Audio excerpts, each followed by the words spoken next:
How to apply for a personal loan on Yaarii. Download the Yaarii app for free from Google Play Store or Apple App Store, or use the web application on yaarii.in and get your loan approved instantly. Step 1 is to select the language of your choice and sign up with your mobile number. You will be asked to enter the OTP sent on your registered mobile number for creating MPIN. At step 2, choose personal loan amongst the given loan options. At step 3, you will be asked to enter your loan requirements like loan amount, loan duration, type of employment, current income, and payment source.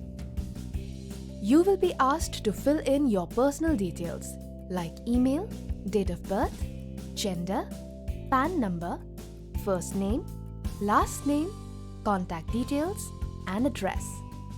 You can opt for a lending partner of your choice.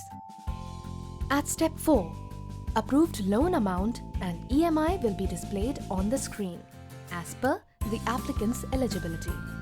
For an instant paperless loan approval with minimum documentation, flexible tenure and same-day disbursements, download the Yaarii app now and get approval for your personal loan in just a few clicks.